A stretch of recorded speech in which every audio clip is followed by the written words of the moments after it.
Salut, c'est Fabrice, bienvenue dans Pulse, l'émission qui cuisine les légumineuses. Aujourd'hui, un dessert, on va réaliser un riz au lait à la figue avec un praliné noisette. Gourmand ça. Bonjour Edouard. Bonjour Fabrice, bienvenue au Mas de la Borde, à Fourques, dans le département du Gard. C'est magnifique.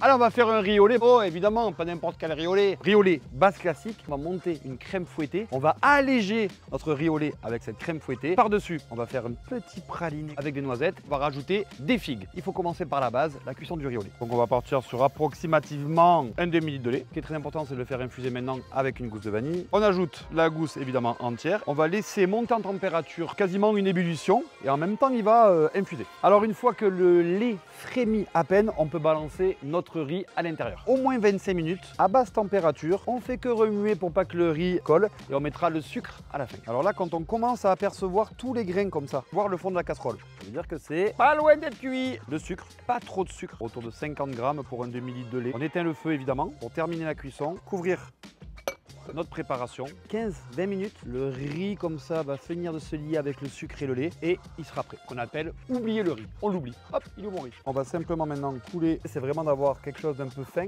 pour que le riz refroidisse plus vite. Vous avez bien compris, on met ça au frigo. Hop, il faut au moins le laisser 25 minutes pour que le riz soit bien froid. Et pendant ce temps-là, on s'occupe de notre praliné. Un praliné, oui, mais à quoi? Noisettes et colza. Première étape, j'ai torréfié les noisettes. Je les ai mis dans un four, 180-200 degrés, environ 10 minutes. Elles vont être juste un tout petit peu bronzées. On va garder un tout petit peu de peau, mais pas toute non plus, sinon c'est trop fort. La peau, ça va être un peu le dosage pour voir si votre praliné va être intense ou pas. Première étape, c'est très simple, c'est un caramel. On va simplement ajouter le sucre et faire cuire le sucre jusqu'à qu'il devienne un caramel. On essaie d'avoir un caramel bien liquide surtout, sans morceaux. Pas avoir un caramel trop cuit non plus pour pas avoir trop d'amertume. Bientôt prêt là. Votre caramel coulé sur les noisettes. Vous pouvez à ce moment-là, si vous êtes un coquinou, mettre un peu de fleur de sel. On pourra le mettre après, moi j'aime bien le mettre là. Et là surtout très important, on laisse refroidir la préparation avant de la mixer pour en faire un praliné.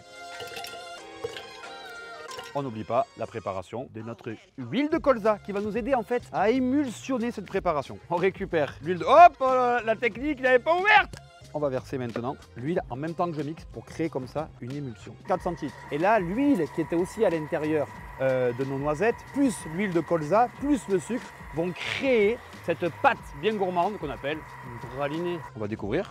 C'est rien d'être aussi violent avec vos mixeurs, ils vont rien faire. Oh là là, oh le praliné gourmand. Là, moi je laisse quelques morceaux. J'aime bien que ça croustille encore un peu, que ce soit pas trop fin. Vous avez vu que pour mon praliné, j'ai utilisé l'huile colza. C'est un produit que j'adore. Déjà, il est d'origine française. Il est riche en oméga 3. La particularité, c'est qu'il a un petit goût, un peu discret comme ça, noisette, amande, qui va aller très bien avec mon praliné. Attention, ça ne supporte pas les grandes cuissons. À peu près un peu moins que 120 degrés pour cuire, s'il vous plaît. On fait que parler d'huile dans cette émission. Moi, je vous conseille de les mélanger ou de les varier pour avoir tous les bienfaits de chacune d'entre elles. On va maintenant mélanger notre riz au lait et ensuite on passe au dressage. Mon riz au lait, il est ici, il est refroidi. Si vous le mangez comme ça, vous avez tous des souvenirs de la cantine, vous allez manger une brique, quelque chose d'un peu compact, pas agréable. Et c'est là où la magie opère. On prend une crème bien grasse, 35%, 30%, bien froide surtout.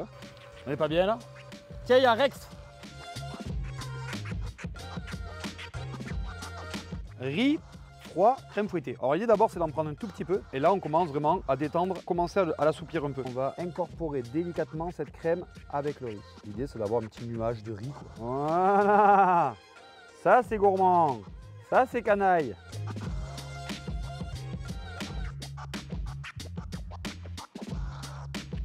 Pour la brillance, tout petit peu d'huile de colza.